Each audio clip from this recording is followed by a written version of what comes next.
Bonsoir, je suis toujours un petit peu tendu avant de prendre la parole, mais le vrai trac, je crois qu'on le découvre quand on est sur une scène comme celle-ci, devant un public très nombreux, beaucoup plus nombreux que ce que j'ai l'habitude de rencontrer dans les conférences. Donc, comme l'a gentiment dit Michel, avec qui j'ai travaillé dans le passé, le texte de la conférence que je vous présente aujourd'hui est une tentative de résumer en 1 heure et 1 heure et quelques minutes du contenu d'un livre qui est assez dense et qui a mis près de 10 ans à être écrit. Donc évidemment, c'est un défi de tenter ce résumé.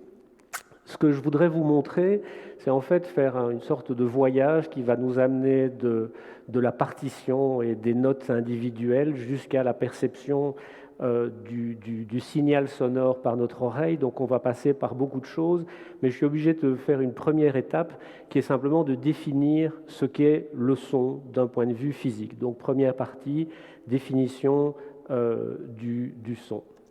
Excusez-moi, déjà mes animations ne fonctionnent pas comme elles devraient. Donc définition du son. Ensuite, je voudrais vous parler, comme je disais, des partitions et de la page blanche sur laquelle le compositeur écrit en respectant les règles du solfège. Et ce que je vais vous montrer, c'est qu'au fond, toutes les règles du solfège que beaucoup d'entre vous connaissent dérivent d'une construction qui est totalement mathématique. Et donc, je vais vous parler des mathématiques du solfège. On restera à un niveau relativement élémentaire, mais je vous montrerai, par exemple, que si notre gamme est irrégulière, do, ré, mi, fa, sol, la, si, do, avec un ton, un demi-ton, 3 tons et un demi-ton, eh bien cette construction n'est pas arbitraire et elle résulte d'un choix fait il y a 24 siècles par Pythagore. Alors, les notes toutes seules, elles ne vivent pas et pour les faire vivre, il faut des instruments. Donc, la troisième partie de l'exposé sera consacrée à la physique des instruments de musique. Et puisque j'ai la chance d'être accompagné par un clarinettiste que je vous présenterai tout à l'heure, je vais spécialement m'intéresser aux instruments à vent, flûte et clarinette. Et puis le concert, il se déroule dans une salle, une très belle salle, et cette salle, elle modifie l'expérience sonore d'une façon intéressante. Et avec l'appui du CEDIA, du laboratoire d'acoustique de l'Université de Liège, on va profiter de notre présence dans cette belle salle pour faire en temps réel une mesure des caractéristiques acoustiques principales de la salle. Donc, je vous expliquerai en quelques mots comment fonctionne l'acoustique d'une salle. Le CEDIA fera une mesure et puis on essayera d'analyser cette mesure. Et puis pour la dernière partie, nous ne serions pas aussi sensibles à la musique si nous n'avions pas une oreille qui est un organe, un outil de mesure particulièrement sensible qui s'est développé au fil des âges et des générations. Et je vous montrerai simplement au travers d'une petite vidéo comment fonctionne cet instrument qui est tout à fait exceptionnel. Et puis je conclurai. Malheureusement, vu la disposition de la salle, il n'y aura pas vraiment la possibilité de prendre des questions, mais si vous le souhaitez, à la fin de la conférence, je sortirai avec vous et ceux qui veulent venir parler, poser des questions, n'hésitez pas, je serai à votre disposition. Donc, première partie, qu'est-ce qu'un son ? Voilà, qu'est-ce qu'un son ? L'animation n'était pas à sa place. Alors pour ça, je vais avoir besoin de l'aide de Benjamin. Donc Benjamin Aubin est élève au Conservatoire royal de musique de Liège, il est clarinettiste et je vais lui demander de monter sur scène pour une contribution qui est très difficile. Je vais lui demander de me jouer simplement une note, un fa grave sur sa clarinette.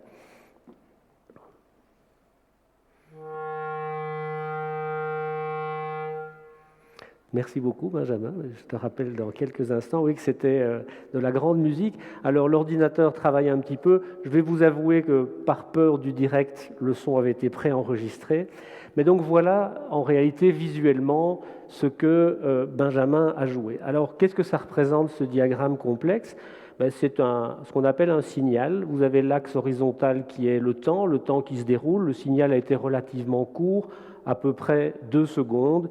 Et sur l'axe vertical, vous avez une valeur de pression. Une pression, pas la pression totale qui règne dans la salle, mais simplement l'écart par rapport à la pression atmosphérique. La partie supérieure, ce sont des moments où la pression passe au-dessus de la valeur de la pression atmosphérique. On a une très légère surpression et en dessous, vous avez une très légère dépression. Ce signal a une amplitude qui est très très faible puisque notre oreille est sensible à des fluctuations de pression extrêmement petites qui vont du milliardième d'atmosphère à quelques pourcents d'atmosphère. Donc on parle vraiment d'une pression qui est très petite. Quand on regarde ce signal, il est un peu difficile à lire, et pour mieux le comprendre, je vais faire un zoom progressif sur ce signal. Et quand on regarde à une échelle temporelle suffisamment petite, on commence à voir quelque chose d'intéressant, et en particulier un motif apparaît dans cette variation de la pression, et on constate que ce motif se répète de manière quasiment identique à un rythme tout à fait régulier, comme vous pouvez le voir. Et la durée de ce motif, qui est très faible, qui est de l'ordre de 5 millisecondes en l'occurrence, eh bien cette durée, on appelle ça la période du signal. Et le déterminant essentiel d'un son, c'est l'inverse de la période, c'est ce qu'on appelle la fréquence. Et la fréquence se mesure en secondes moins 1 ou en hertz, et elle va nous donner l'information sur la hauteur tonale du son. Donc la première chose à retenir, c'est que un son, la hauteur d'un son est déterminée par la fréquence à laquelle un même motif de variation de la pression se répète. Alors, la forme exacte de ce motif est aussi très importante. Elle est un déterminant du timbre de l'instrument. La même note jouée à la guitare, au violon ou chantée ne produirait pas du tout le même motif. Et Fourier nous a appris depuis pratiquement 2 siècles que quand un signal est périodique, eh bien en fait, il n'est que la somme de signaux extrêmement simples qu'on appelle des sons purs.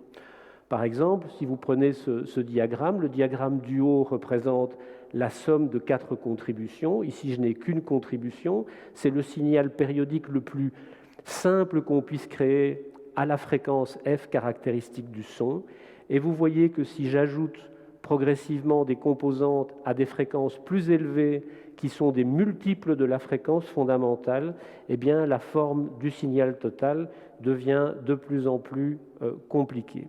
Donc par un signal qui est périodique, ce qui est caractéristique du son d'un instrument de musique, eh bien au fond il n'est que la somme de signaux extrêmement simples dont les fréquences sont toutes des multiples d'un fondamental.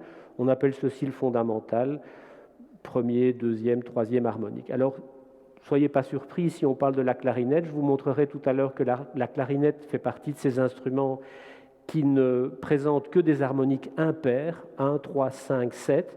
Je vous expliquerai pourquoi, mais c'est l'origine de ce petit diagramme. Donc, quand vous écoutez un son, la première chose qui apparaît, c'est la fréquence, qui est liée à la période, et puis, naturellement, vous aurez une fréquence, mais aussi la fréquence double, triple, quadruple, quintuple, tous les multiples qui seront présents. Donc ça, cet élément, ce qu'on appelle le contenu harmonique, détermine en partie le timbre de l'instrument. Mais le timbre, il résulte aussi de la forme globale du signal. Et si je regarde de nouveau ce signal, je vois que je peux schématiquement le diviser en 4 phases. J'ai d'abord une phase qu'on appelle la phase d'attaque, où l'amplitude des fluctuations partant de zéro, le signal original, le silence originel, commence à augmenter, et vous voyez cette phase d'attaque qui est représentée ici. Elle est très courte, de l'ordre, c'est à peu près un vingtième du signal, donc un dixième de seconde, un vingtième de seconde. Puis vous avez une deuxième phase où tout d'un coup cette amplitude, après avoir atteint un maximum, décroît aussi en général très brièvement. C'est ce qu'on appelle la phase de décroissance. On la dénote par la lettre D ou decay en anglais. Puis vous avez une période relativement longue de stabilité. Alors stabilité pas dans la valeur de la pression, mais dans la valeur de l'amplitude des oscillations de pression. C'est la zone donc de stabilité ou de sustain représentée par la lettre S. Et puis finalement, le son disparaît, il disparaît progressivement, et la dernière phase s'appelle la phase de relâchement ou de release, et elle est représentée par la lettre R. Et donc, l'ensemble de cette forme que j'ai dessinée autour du signal, c'est ce qu'on appelle l'enveloppe du signal, l'enveloppe ADSR du signal, et de nouveau, la forme exacte de cette enveloppe est caractéristique du timbre de l'instrument. Je vous montre par exemple, je vous fais écouter d'abord une note jouée à la guitare, eh bien vous voyez que le signal n'est pas du tout le même. Vous avez une phase d'attaque très brutale, une phase de décroissance qui est un petit peu plus lente que dans le cadre de la clarinette, une très courte phase de stabilité et par contre une très longue et très progressive phase de décroissance. Alors la fenêtre, ce qu'on appelle la fenêtre ou l'enveloppe ADSR, c'est une approximation. Évidemment, si j'écoute une flûte, écoutez bien le trémolo naturel de la flûte, eh bien, elle va se marquer évidemment dans le signal. Vous avez une phase d'attaque et de décroissance qui ressemble un peu à celle de la clarinette. Vous avez une phase de relâchement qui est très différente, complètement inversée par rapport à celle de la clarinette.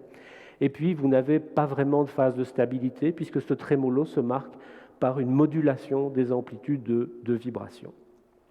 Donc, pour résumer cette première partie, le son musical, le son est défini physiquement comme une très petite fluctuation de la pression autour de sa valeur moyenne, qui est la pression atmosphérique. Et ce signal est peut être caractérisé à deux échelles, globalement et localement. Globalement, il est représenté par son enveloppe ADSR qui contribue au timbre, et localement, il est caractérisé par un motif qui va se répéter très régulièrement. La forme du motif définit le contenu harmonique, c'est-à-dire la quantité d'harmonique, l'amplitude des composantes du son qui sont à la fréquence double, triple, quadruple de la fréquence du fondamental. Et puis par ailleurs, sa durée, qu'on appelle la période, définit la hauteur tonale, la fréquence du son. On est maintenant armé pour aborder la deuxième partie. Je vais essayer de vous expliquer un petit peu quelles sont les origines, pas vraiment du solfège, je n'aurai pas le temps de le faire, mais de notre gamme musicale occidentale do, ré, mi, fa, sol, la, si, do. Alors je vais de nouveau avoir besoin de l'aide de Benjamin pour quelque chose de beaucoup plus compliqué. Non, ça reste encore relativement simple, mais rassurez-vous, vous ne serez pas frustrés jusqu'à la fin, vous aurez la chance d'entendre Benjamin jouer. Donc, alors je voudrais vous expliquer que notre perception, donc la hauteur tonale d'un son est liée à la fréquence du fondamental. Mais comment mesurons-nous la distance entre deux sons, entre un do et un mi, entre un do et le do à l'octave? Ce que je vais vous montrer, c'est que ce sentiment de distance est logarithmique. On est sensible à une multiplication de la fréquence par un certain nombre, pas par l'addition d'un certain nombre de hertz à la fréquence. Donc je vais demander à Benjamin de jouer 4 Fa, ce sont les quatre notes qu'on peut jouer octaviées sur une clarinette. Donc on va commencer par le premier. Donc voilà le signal, là je triche de nouveau. Le Fa à l'octave.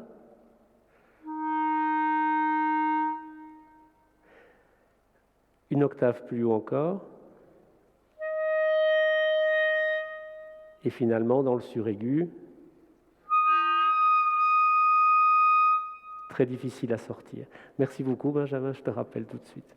Alors si on regarde ces signaux, bon d'abord on voit que leur enveloppe n'est pas tout à fait identique, mais si on mesure la fréquence de leur fondamentale, pour ces 4 notes à l'octave, on a pourtant l'impression d'avoir monté un escalier qui est à des marches régulières.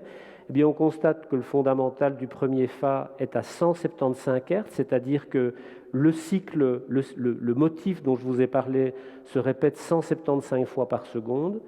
Pour le Fa qui est joué une octave plus haut, la fréquence est de 350 Hz. Celle du Fa 5 est à 700 Hz. Et finalement, le dernier est à 1400 Hz.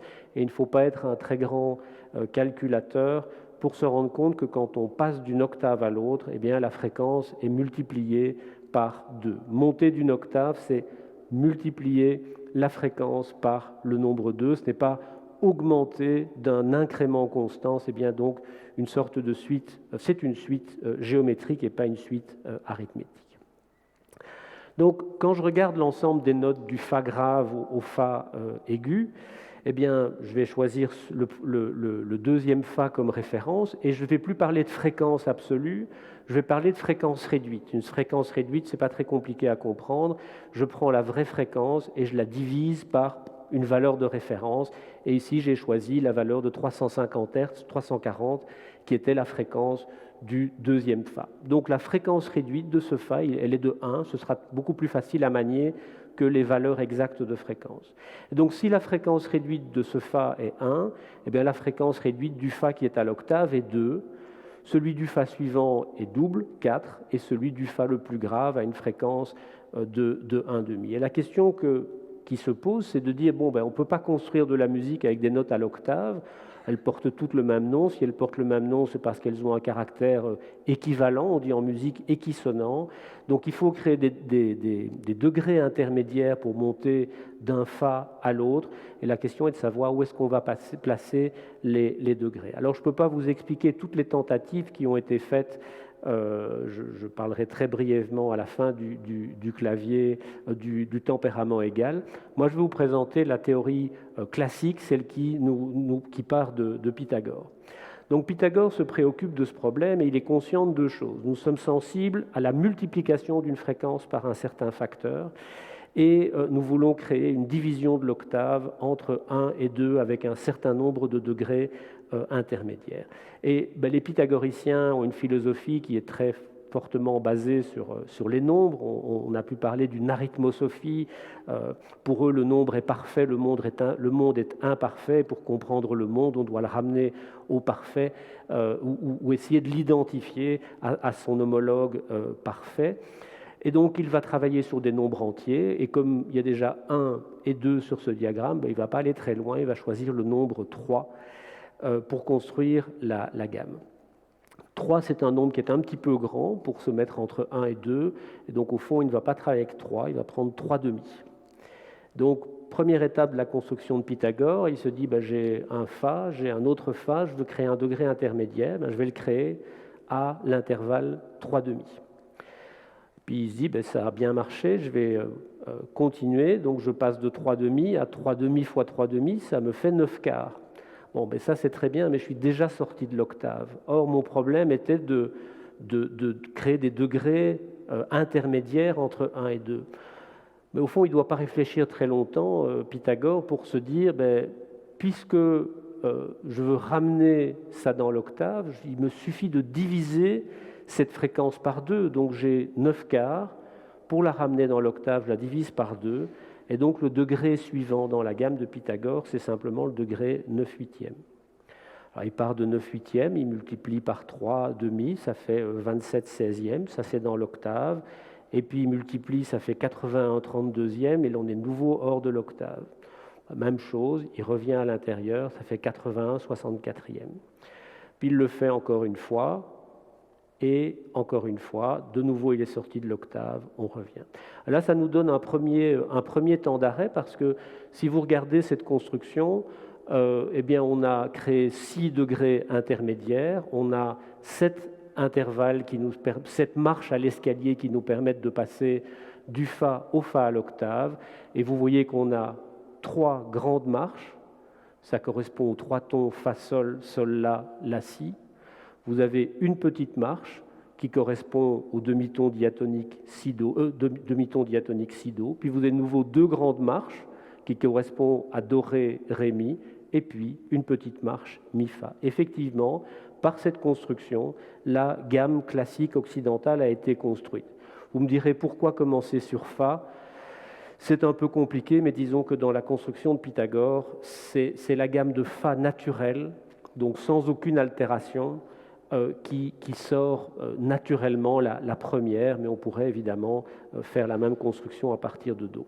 Si on regarde un petit peu cette décomposition de l'octave et qu'on regarde le rapport entre la fréquence d'une note et celle de la note juste avant, on se rend compte par construction que le premier rapport c'est 9/8, c'est 9/8 divisé par 1, ça fait 9/8.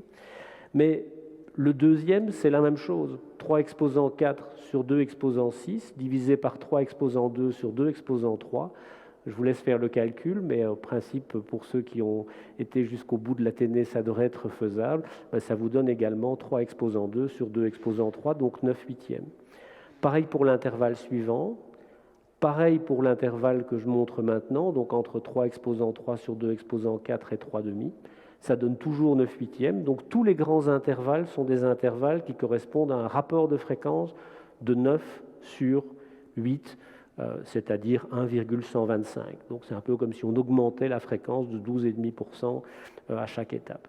C'est un peu plus compliqué pour les petites marches, mais si vous faites 3 demi divisé par 3 exposant 6 sur 2 exposant 9, eh bien, ça vous fait 2 exposant 8 sur 3 exposant 5, et si vous faites le calcul, ça fait 256, 243e, et idem pour ceci. Et donc, de cette construction, il apparaît tout à fait naturellement que en augmentant progressivement les fréquences d'un rapport 3 demi, ce qu'on appelle montée d'une quinte, le 3 demi c'est le rapport qui correspond à la quinte, eh bien, en montant par quintes successives et puis en revenant dans l'octave chaque fois qu'on en est sorti, en divisant par 2, donc je monte d'autant de quintes que je peux et dès que je sors, je redescends d'une octave, eh bien, on construit naturellement une gamme qui fait apparaître un ton, un ton, un ton, un demi-ton, un ton, un ton, un demi-ton, et on a la gamme classique. Alors vous me direz pourquoi s'arrêter en si bon chemin, pourquoi s'arrêter sur une échelle qui paraît profondément irrégulière. Eh bien donc on peut continuer, alors on monte encore d'une quinte, on redescend d'une octave, on remonte d'une quinte, on remonte d'une quinte, on redescend d'une octave, on monte d'une quinte, on monte d'une quinte, on redescend d'une octave. Là on a créé 11 degrés intermédiaires, on a 12 intervalles. Et si on les analyse, eh bien on constate que malheureusement, on n'a pas réussi à découper l'octave en 12 intervalles identiques. On en a créé 5 petits, 5 grands, qui sont 3 exposants 7 sur 2 exposants... Je suis en train de dire des bêtises, je vais réfléchir. Oui, ce sont les chromatiques. Donc on a, excusez-moi, je reprends, on a 5 grands intervalles dont la fréquence est définie par le rapport 3 exposants 7 sur 2 exposants 11, là ça commence à faire des chiffres relativement grands, et puis on en a 7 plus petits qui correspondent à ce qu'on appelle les demi-tons diatoniques et dont le rapport est de 2 exposants 8 sur 3 exposants 5. En faisant ça, on a construit la gamme chromatique. Fa, Fa dièse, Sol, Sol dièse, La dièse, Si, Do, Do dièse, Ré dièse, Mi, Fa. Si vous voulez faire le calcul, eh bien, vous pouvez voir assez facilement que si je prends 5 demi-tons chromatiques, donc 3 exposants 7 sur 2 exposants 11 à la puissance 5, et que je multiplie par l'intervalle correspondant à 7 chromatiques, 7 diatoniques décidément, 2 exposants 8 sur 3 exposants 5 à la puissance 7, eh bien, vous pouvez voir par exemple que les puissances de 2, j'ai 8 fois 7, 56, sur 5 fois 11, 55, il me reste 2, et que 7 fois 5, 35, et 5 fois 7, 35, les 3 disparaissent. J'ai bien couvert une octave avec ces 12 petits intervalles. Alors malheureusement, comme je l'ai dit, ces intervalles ne sont pas identiques. Si je fais le rapport entre le plus grand des intervalles, le chromatique, et le plus petit, le demi-ton diatonique, je trouve un très petit nombre, une très grande puissance de 3, 3 exposant 12, sur une très grande puissance de 2, 2 exposant 19. Ça fait un nombre qui est très petit, c'est 1,014. C'est la différence entre un demi-ton diatonique et un demi-ton chromatique. C'est ce qu'on appelle le comma pythagoricien. Alors, la distance, si je peux résumer cette partie de la conférence, la distance entre deux notes, la différence de hauteur tonale est liée au rapport de leur fréquence, pas à la différence de leur fréquence. La volonté de Pythagore d'utiliser le rapport 3 demi a construit toute notre théorie musicale occidentale. Les gammes, l'ordre des dièses, l'ordre des bémols, toute cette construction provient exclusivement de la décision par Pythagore de fonctionner sur base de ce rapport 3 demi. Alors cette gamme, elle a beaucoup de qualités, mais elle présente pas mal de défauts dès qu'on veut faire de la musique polyphonique et dès qu'on veut transposer. Pourquoi ? Parce que quand on transpose, on finit, à chaque transposition, on crée des degrés qui n'existaient pas dans la gamme précédente. On en arrive à des doubles dièses, des triples dièses, des doubles bémols, des choses épouvantables. Et donc, au siècle de Bach, les théoriciens, je ne dirais pas que le mouvement s'est fait très facilement, mais on a abouti progressivement à un choix qui est assez radical, qui est celui qu'on utilise aujourd'hui, en tout cas pour des instruments comme le piano, c'est de dire que le demi-ton diatonique et le demi-ton chromatique sont égaux à la racine 12e de 2, et que donc si je multiplie 12 fois cet intervalle par lui-même, je retrouve l'octave. Toutes les transpositions sont possibles. Voilà pour la structure mathématique de la gamme. Maintenant, pour jouer de la musique, il faut des instruments. Et je voudrais vous présenter un peu le fonctionnement des instruments avant. Alors, je vais commencer par un instrument qui est un peu absurde, parce que si on en jouait, on ne l'entendrait pas, mais il a l'avantage de la simplicité. C'est un simple tube droit qui est fermé à son extrémité droite par une paroi rigide. Il est fermé, c'est un peu comme une trompette bouchée, si vous voulez, mais fermement bouchée. Et à l'extrémité gauche, vous avez une petite membrane, comme vous auriez une peau de tambour, par exemple. Et cet instrument se joue en tapotant sur la membrane. Alors, si je tape sur la membrane, j'envoie une impulsion, et cette impulsion, elle va voyager de gauche à droite, et puis, comme une vague sur un mur, elle va se réfléchir sur le mur de droite et revenir en sens inverse. Si le tube a une longueur petite L, eh bien, le trajet complet, l'aller-retour, a comme durée la distance totale, 2 fois L, divisé par la vitesse du son, et le son se propage dans l'air à température ambiante à 340 mètres par seconde. Donc, si je prends un tube d'à peu près 34 cm, cet aller-retour prend 2 millisecondes, c'est très court. Si j'envoie 2 impulsions successives, très rapides, séparées de beaucoup moins que 2 millisecondes, eh bien, elles vont simplement se propager l'une derrière l'autre, elles ne vont pas interagir, il ne va rien se passer d'intéressant. Il ne va se passer quelque chose d'intéressant que si je suis patient. J'envoie une première impulsion, j'attends qu'elle fasse son aller-retour, et juste au moment où elle revient à la membrane du côté gauche du tube, eh bien, je vais envoyer une deuxième impulsion. Qu'est-ce qui se passe à ce moment-là? La deuxième impulsion voyage de concert avec la première, et si je continue à frapper sur ma membrane exactement au même rythme, c'est-à-dire une fois toutes les 2 millisecondes, progressivement, toutes les impulsions s'additionnent l'une à l'autre, le signal devient, enfin le son, l'amplitude de la pression devient à chaque voyage plus intense, c'est ce qu'on appelle la résonance. Si vous envoyez un son à un rythme qui n'est pas celui correspondant au temps d'un aller-retour, il ne se passe rien d'intéressant, toutes les composantes voyagent séparément et n'interagissent pas entre elles. Si vous envoyez les impulsions à un rythme qui vous est au fond imposé par l'instrument, eh bien vous obtenez un son de très grande importance, c'est ce qu'on appelle la résonance. Alors, en fait, les résonances, et ça, ceci va expliquer pourquoi un son musical contient non seulement une fréquence, qui est cette fréquence de résonance, qui est le temps mis pour faire les allers-retours, mais aussi aux fréquences multiples. Effectivement, je pourrais au fond taper beaucoup plus vite sur ma membrane. Si au lieu d'attendre que la première impulsion ait fait un aller-retour, j'attends simplement qu'elle aille au bout du tuyau et que j'envoie une deuxième impulsion, il ne se passe rien à ce stade-là, mais la troisième impulsion que je lance va se combiner avec la première, et la quatrième va se combiner avec la deuxième. Donc je retrouve ce phénomène d'amplification du son si j'excite le système à une fréquence qui est un multiple de sa fréquence de résonance. La résonance mettra un petit peu plus longtemps à venir, mais puisqu'on parle en millisecondes, ce n'est pas sensible. Donc le son d'un instrument de musique, même si c'est un drôle d'instrument, va naturellement présenter une fréquence privilégiée qui est liée à sa longueur et au temps de propagation de l'onde acoustique dans le tube pour faire un aller-retour. Au fond, c'est exactement comme une balançoire. Vous pouvez pousser sur la balançoire à peu près comme vous voulez, donner le type d'impulsion que vous voulez. Ce n'est pas vous qui allez choisir le rythme de la balançoire, c'est la balançoire qui a son propre rythme naturel. Balançoire plus enfant. Donc vous n'êtes pas libre de choisir, c'est comme dans un instrument de musique. Si vous avez un instrument d'une longueur déterminée, je parlerai après des trous et des autres dispositifs, bien l'instrument choisit sa fréquence et sa fréquence de résonance.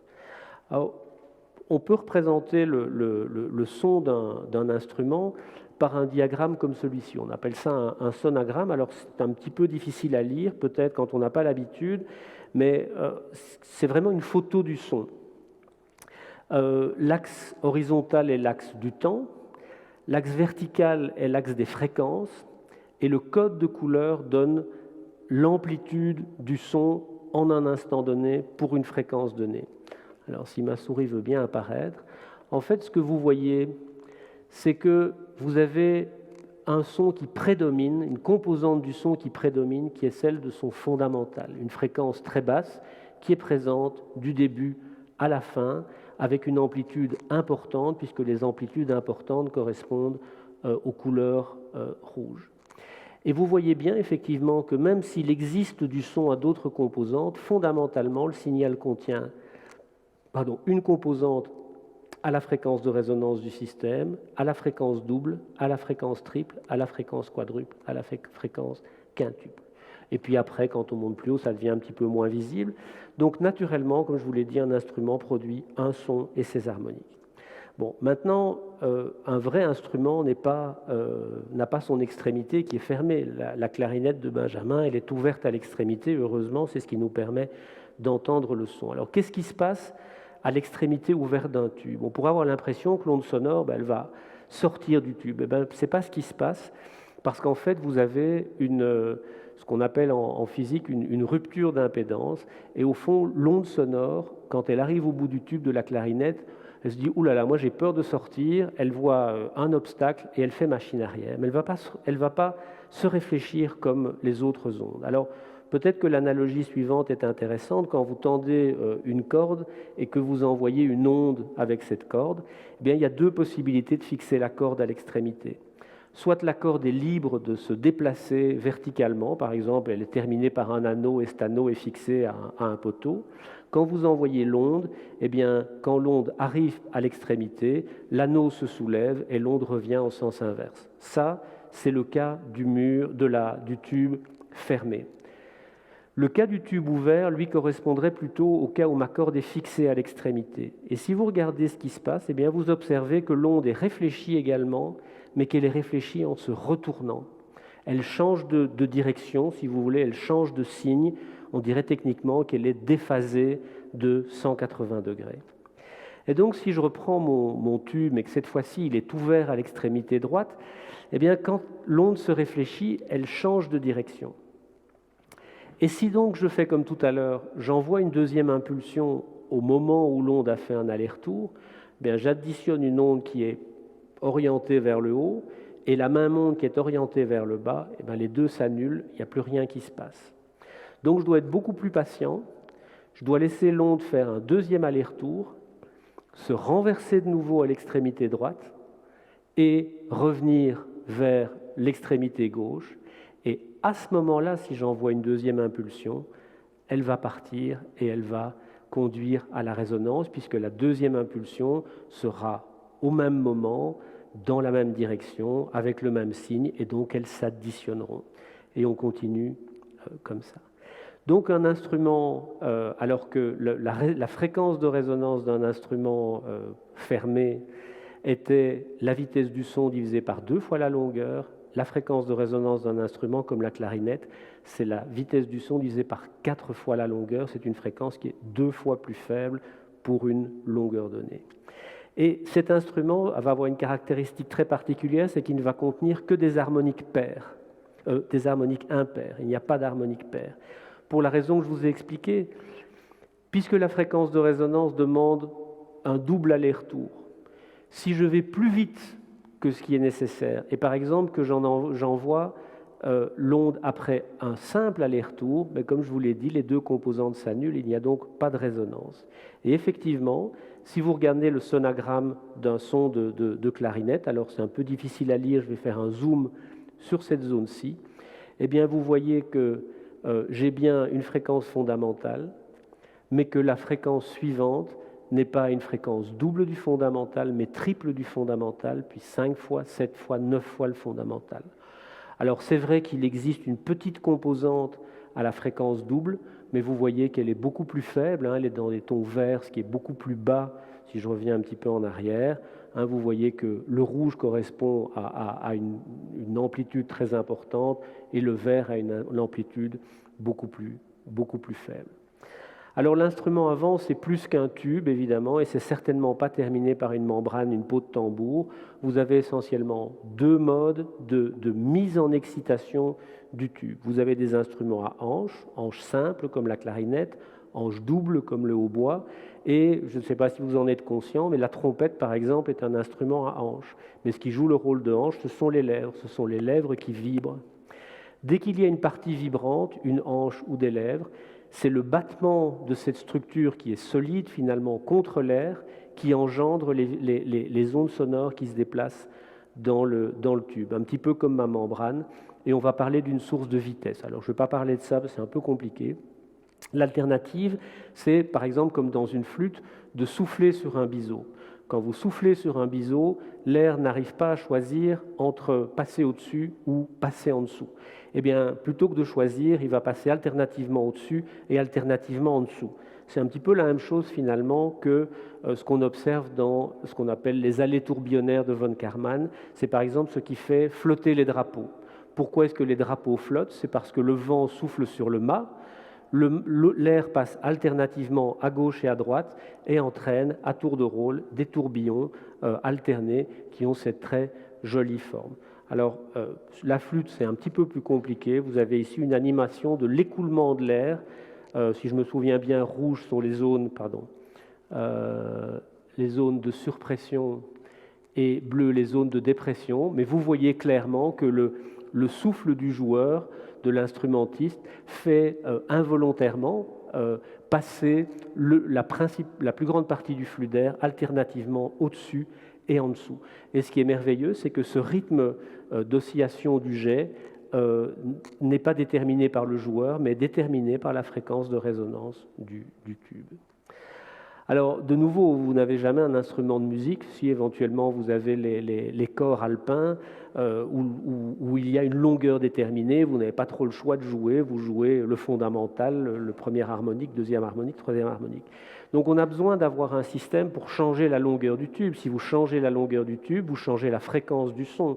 Plus le tube sera long, plus le son sera grave, plus le tube sera court, plus le son sera aigu. Alors, dans le trombone, et je ne dis rien de mal aux trombonistes, au contraire, mais dans le trombone, on a choisi une solution très simple, c'est qu'on allonge réellement le tube. Alors, ça pose un peu des problèmes d'encombrement. Dans la trompette, c'est beaucoup plus malin comme système. Quand on appuie, moi quand j'étais petit, je voulais jouer de la trompette parce qu'avec 3 boutons, c'était plus facile. Ce n'est pas tout à fait la réalité des choses. D'abord, il y a plusieurs positions sur les 3 boutons, mais la trompette, c'est quelque chose d'extrêmement subtil. Quand vous enfoncez le piston, en fait, dans le piston, vous voyez que vous avez des petites tubulures, et quand le piston est relevé, le son, si vous voulez, ou l'onde sonore se propage directement de la bouche vers le pavillon. Et quand vous enfoncez le piston, vous voyez que vous créez une dérivation qui allonge le chemin et qui donc fait monter la note de un ton ou un demi-ton ou éventuellement un ton et demi. Et puis, dans la flûte, vous n'allongez rien. Comment est-ce que ça fonctionne une flûte ou une clarinette? Eh bien, évidemment, c'est un modèle extrêmement simpliste que je vous donne, mais simplement, quand l'onde va se propager dans le tube ici, là, dans cet exemple-ci, tous les trous de la flûte sont fermés, et donc l'onde parcourt toute la longueur. Dès que vous ouvrez des trous, eh bien, vous induisez, si je peux parler comme ça, vous induisez l'onde en erreur, vous lui faites croire que dès qu'elle rencontre un trou qui est ouvert, elle a atteint le bout du tuyau, et donc elle va se réfléchir plus rapidement, et quand vous ouvrez progressivement les trous, l'effet est de raccourcir le tube. Alors dans les instruments à vent, et en particulier dans la clarinette, vous avez en plus des trous de registre. Par exemple, dans la clarinette, on appelle ça une clé de 12e, qui permet de faire tout d'un coup monter l'ensemble des notes jouées ou jouables sur l'instrument d'une 12e. Une 12e, c'est un rapport de fréquence 3, c'est donc monter de 12 degrés. Alors comment est-ce que ça fonctionne? Là, ça ne fonctionne pas en disant que l'onde s'arrête au niveau du trou de registre. Le trou de registre est petit, il ne permet pas ça. L'effet du trou de registre est simplement de passer du fondamental à l'harmonique 3. Et vous voyez qu'effectivement, le petit trou impose ce qu'on appelle une pression acoustique nulle, ou un nœud de vibration, si vous voulez. Et en obligeant un nœud de vibration ici, vous passez d'une distribution de pression qu'on appelle en quart de longueur d'onde, qui est caractéristique du fondamental de l'instrument, à une distribution de pression qui est en 3/4 de longueur d'onde et qui correspond à l'ordre 3 de l'instrument. Voilà, donc quelques mots sur l'acoustique des clarinettes. C'est évidemment beaucoup plus compliqué. Les instruments à cordes, c'est une autre physique. La voix humaine, c'est une toute autre physique. Il y a beaucoup de choses à dire, mais peut-être que ça vous donne déjà une idée du fonctionnement et que ça vous intéressera, vous donnera envie d'en savoir plus.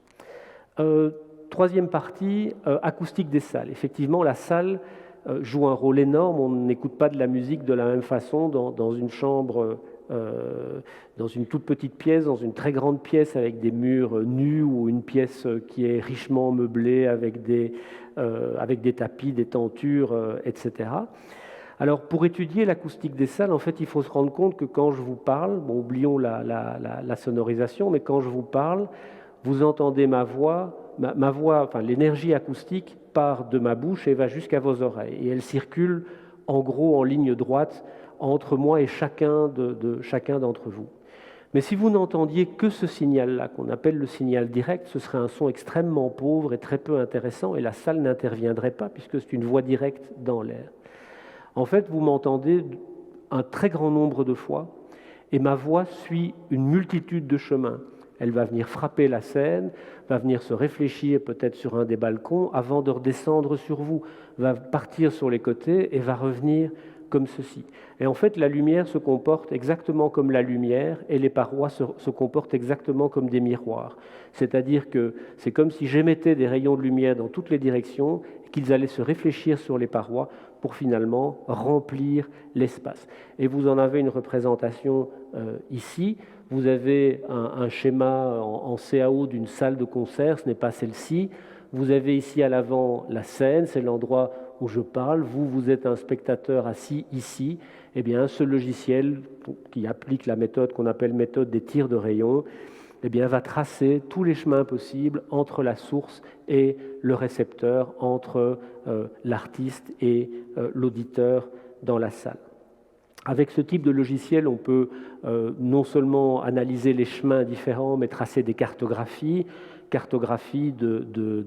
du niveau sonore, d'indices de qualité, savoir quelle est la part de l'énergie qui vous arrive frontalement, latéralement, par l'arrière. Il y a beaucoup de choses qu'on peut faire. Mais ce sont des calculs relativement compliqués qu'on ne fait pas systématiquement, et puis qui donnent une définition du champ acoustique dans la salle qui en révèle toute la complexité. En fait, le premier indicateur de la qualité d'une salle, c'est ce qu'on appelle son temps de réverbération. Et on va le mesurer maintenant ensemble dans cette salle. Qu'est-ce que c'est le temps de réverbération? Si j'émets un son continu dans la salle, donc avec un niveau sonore constant, et qu'à un instant donné, j'interromps la source, le silence ne se fait pas instantanément. Il faut un certain temps pour que l'énergie sonore soit totalement absorbée par les parois. Et en fait, le temps de réverbération est une mesure du temps qu'il faut pour que le niveau descende suffisamment. Et les acousticiens se sont mis d'accord sur le mot suffisamment, et c'est 60 décibels. Donc, je mets dans la salle un son de 90 décibels, par exemple, je coupe la source et je regarde combien de temps il faut pour que le niveau sonore soit descendu à 60 décibels.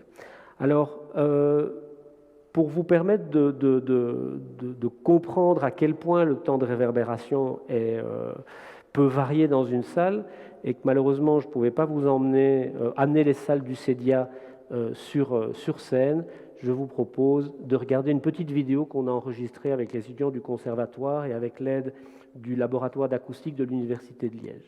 Bienvenue au CEDIA, le laboratoire d'acoustique de l'Université de Liège. Nous allons y visiter deux types de salles caractéristiques des laboratoires d'acoustique, une chambre réverbérante et une chambre anéchoïque.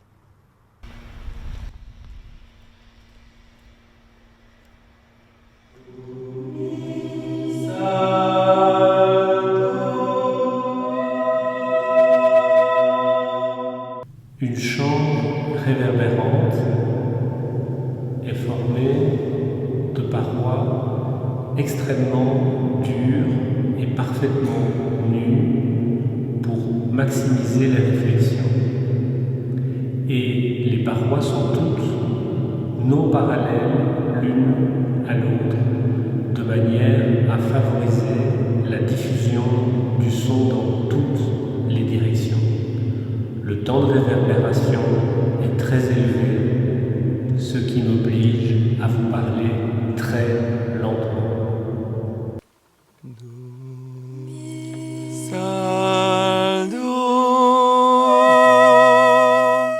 Alors nous sommes ici dans la salle anéchoïque du CEDIA. Vous voyez que les murs sont couverts de cônes dont le but est de maximiser la surface et ils sont constitués d'un matériau qui maximise l'effet d'absorption et vous allez voir qu'il n'y a aucune réverbération, toutes les réflexions sont immédiatement absorbées sur les murs et c'est pour ça qu'on appelle ce type de chambre une chambre sourde. Je vous propose pour finir d'écouter le même morceau de clarinette joué dans les deux salles afin de réaliser l'influence déterminante de la salle sur le rendu sonore.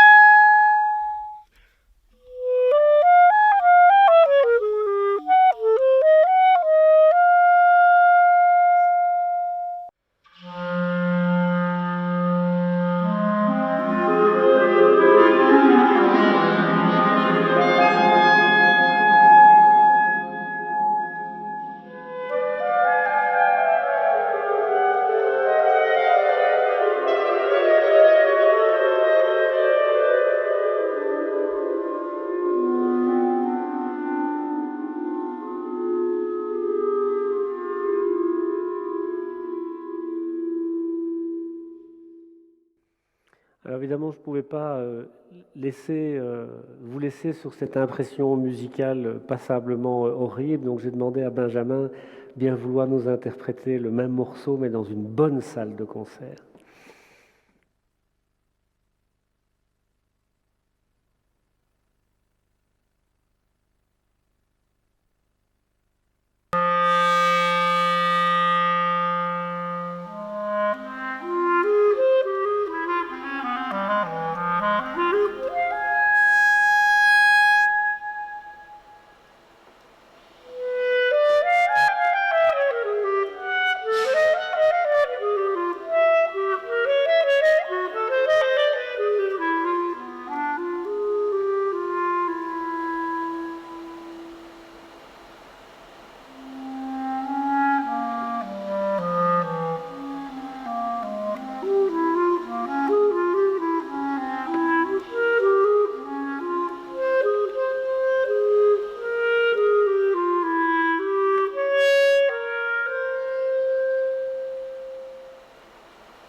Merci beaucoup Benjamin. Donc Benjamin Aubin. Alors maintenant, on va passer, je voudrais accueillir Fabienne Dutoit du laboratoire d'acoustique de l'Université de Liège qui on va mesurer en direct, on va faire une petite expérience de physique dans cette salle et on va mesurer le temps de réverbération dont je vous parlais tout à l'heure. Alors pour ça, on va le faire en deux étapes. On commence par le bruit blanc ou on commence par... Oui. Donc vous allez entendre un bruit pas très très agréable, mais pas très très violent non plus. C'est ce qu'on appelle un bruit blanc. Un bruit blanc, c'est un bruit qui contient en fait un mélange équilibré de toutes les composantes sonores. Donc toutes les fréquences sont mélangées, elles sont toutes représentées à peu près dans les mêmes proportions. Et en fait, ce haut-parleur va générer ce bruit blanc pendant à peu près 5 secondes, 5-6 secondes. Oui, c'est ça. Et évidemment un micro qui est placé là au milieu, je pense entre deux personnes du laboratoire aussi, hein, Xavier Kayser et Jean-Jacques Embrechts, qui va prendre la mesure, et puis le système qui est là va faire l'analyse de signal et va produire un certain nombre d'indicateurs de qualité de la salle, qui sont notamment le temps de réverbération, et puis je vous présenterai les autres éléments. Donc on va procéder à la mesure. Je pense que le niveau sonore est tout à fait acceptable, donc vous ne devez pas pour l'instant vous boucher les oreilles, sauf si vous êtes très sensible. Est-ce que il faut débrancher mon micro dans cette phase-là?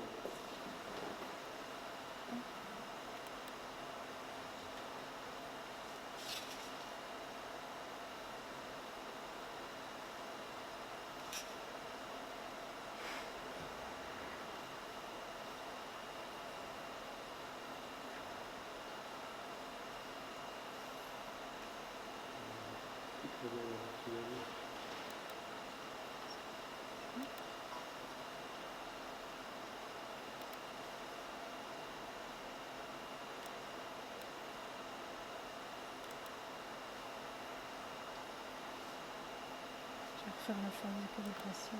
Vous avez juste un petit...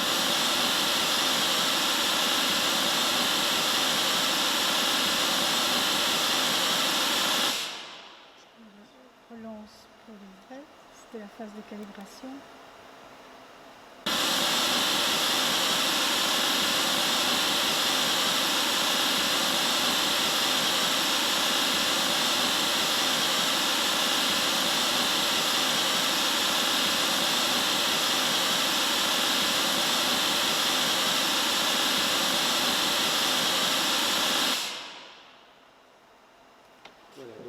Petit problème initial, mais on avait répété pourtant, mais c'est toujours comme ça.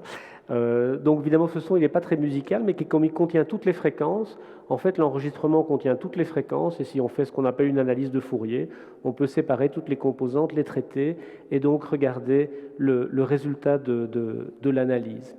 Et donc le résultat de l'analyse est un résultat qui est très riche, hein, qui nous donne non seulement les informations globales sur le temps de réverbération, mais aussi des informations, ce qu'on appelle bande par bande, ce que vous voyez sur les diagrammes colorés, les différentes barres verticales des histogrammes donnent en fait des informations à basse fréquence, un petit peu plus haut, 2 fois plus haut, etc. C'est ce qu'on appelle un diagramme en bande d'octave, et il nous donne non seulement le temps de réverbération, qui je crois en l'occurrence est de, quelle est la valeur, 1,8 à peu près, mais il nous donne aussi des éléments supplémentaires, par exemple ce qu'on appelle le EDT, Early Decay Time, ça donne une information sur la décroissance vraiment très précoce du son, qui est une autre caractéristique importante du son. Ça nous donne une information sur la clarté du son, mais je ne vais pas décrire tous ces indicateurs. Alors, la technique de mesure que vous venez de voir est une technique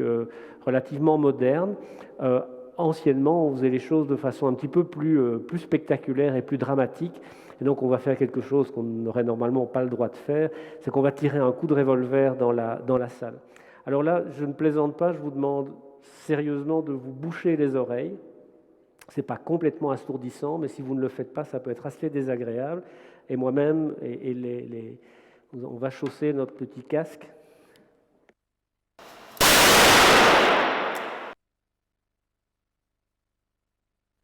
Voilà. Et donc, de nouveau, la méthode nous permet de prédire le temps de réverbération, puisque un coup de pistolet comme ça, c'est ce qu'on appelle une excitation impulsionnelle, et une impulsion, un choc dur, contient également toutes les fréquences, un peu comme le bruit blanc, mais c'est quand même moins sensible. Alors, on n'obtient pas exactement le même temps de réverbération, mais on est aussi aux alentours. C'est très similaire, hein, je crois. Donc on est entre 1,8 et 2. Alors on peut se demander si c'est un bon temps de réverbération. Qu'est-ce qui est un bon temps de réverbération? La réponse c'est ça dépend. Ça dépend du type de musique. Pourquoi est-ce que le chant grégorien est apparu dans les abbayes et dans les églises gothiques? C'est parce que ces églises étaient faites de pierres dures, nues, et que le temps de réverbération était naturellement très élevé. Donc il fallait que les notes successives soient très éloignées l'une de l'autre et puis s'harmoniser dans le temps.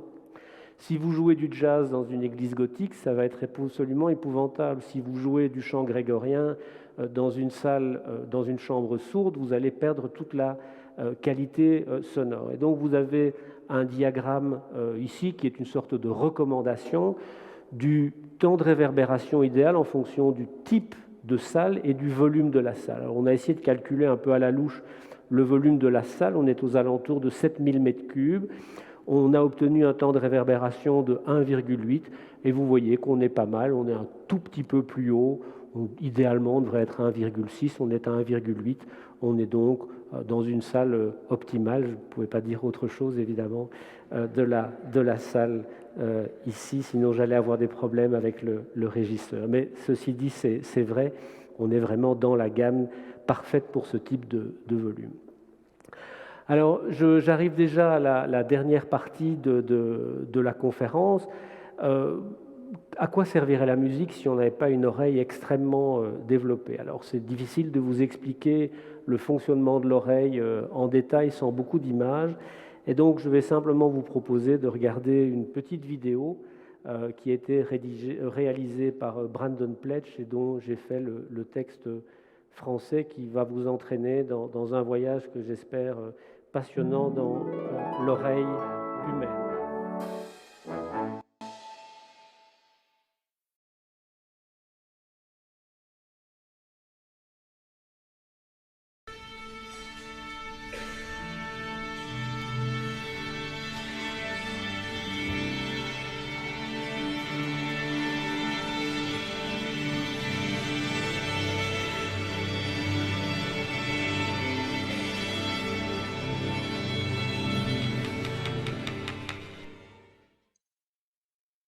Le sens de l'ouïe résulte d'un processus appelé transduction auditive. L'oreille convertit les ondes sonores présentes dans l'air en impulsions électriques que le cerveau peut interpréter. Quand le son pénètre dans l'oreille, il passe par le conduit auditif, qui se termine par une membrane appelée tympan. Le tympan entre en vibration sous l'effet des ondes sonores.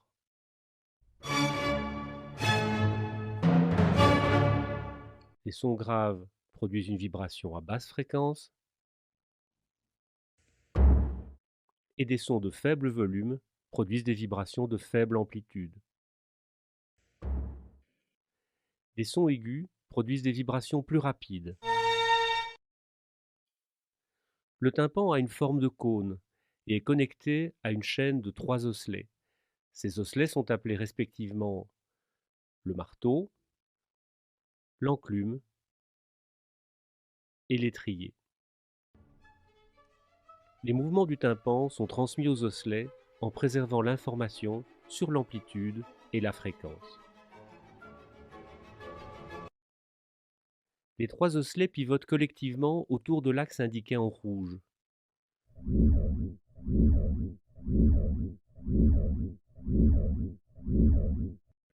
Cette rotation d'ensemble s'explique par une série de ligaments qui maintiennent les os en place dans l'oreille moyenne. Le ligament antérieur du marteau et le ligament postérieur de l'enclume sont d'une importance particulière pour le maintien de l'axe de rotation. 2 éléments importants n'apparaissent pas sur la figure, car ils obscurciraient la vue. Il s'agit du nerf de la corde du tympan et du tendon du muscle tenseur du tympan. Les vibrations du tympan sont transmises le long de la chaîne des osselets jusqu'à la base de l'étrier.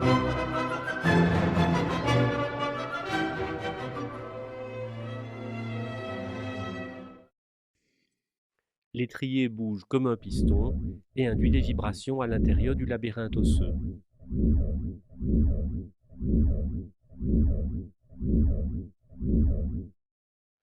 Le labyrinthe est rempli d'un fluide appelé périlymphe. Si le labyrinthe était parfaitement clos et rigide, le mouvement de l'étrier serait impossible car la périlymphe est pratiquement incompressible. Mais la fenêtre ronde et la membrane qui la recouvre sont flexibles, ce qui permet le mouvement de l'étrier et l'émission de vibrations dans le labyrinthe.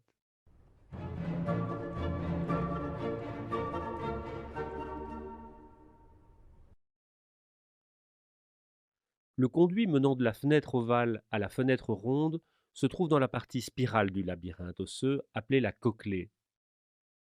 Les vibrations produites par l'étrier montent jusqu'au sommet de la cochlée, puis redescendent jusqu'à la fenêtre ronde.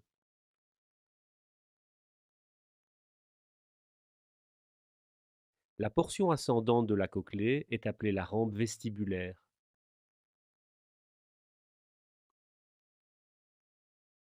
La portion descendante est appelée la rampe tympanique. Une troisième structure, appelée le canal cochléaire, est située entre les rampes vestibulaires et tympaniques. Le canal cochléaire est rempli d'un liquide appelé endolymphe. Vu en coupe, les membranes séparant les cavités remplies d'endolymphe et de périlymphe sont clairement visibles. Il s'agit de la membrane de Reissner et de la membrane basilaire. Ces membranes sont flexibles et vibrent en réponse aux ondes se propageant le long de la rampe vestibulaire. Le mouvement de la membrane basilaire émet des ondes qui descendent le long de la rampe tympanique. Une structure spécialisée appelée organe de Corti est située sur la membrane basilaire. Lorsque la membrane basilaire vibre, l'organe de Corti est stimulé, ce qui envoie des impulsions nerveuses au cerveau via le nerf auditif. Les impulsions nerveuses sont générées par des cellules spécialisées de l'organe de Corti appelées cellules ciliées. Les cellules ciliées sont recouvertes et viennent en contact avec la membrane tectoriale. Quand la membrane basilaire vibre, les cils se plient contre la membrane tectoriale, ce qui déclenche l'émission de neurotransmetteurs. Les différents points de la membrane basilaire ne vibrent pas simultanément. Au contraire, ce sont des zones bien spécifiques qui vibrent en réponse à un son de fréquence donnée. Les sons graves font vibrer la membrane basilaire à proximité de l'apex de la cochlée, alors que les sons aigus produisent des vibrations proches de sa base. Cette propriété est appelée tonotopie.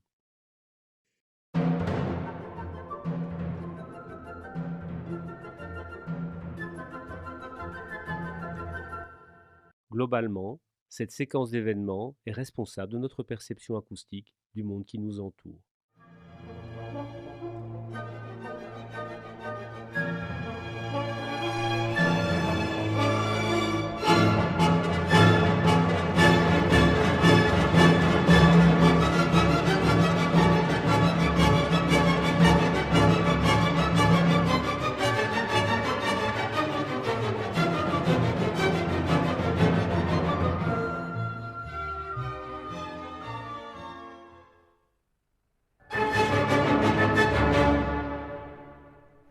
Voilà, donc cette propriété, c'est un système évidemment vibroacoustique particulièrement et électro, vibro et chimique aussi. Vous pouvez mettre tous les adjectifs que vous voulez.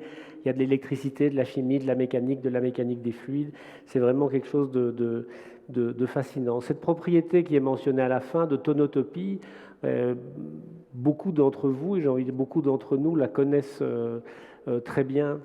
Vous savez très bien que quand on perd progressivement un petit peu d'acuité auditive, et ça commence très tôt, donc je rassure tout le monde, je m'adresse à presque tout le monde, en tout cas à tous ceux qui ont plus de 20 ans, notre sensibilité, elle ne décroît pas globalement, elle décroît dans certaines bandes de fréquences.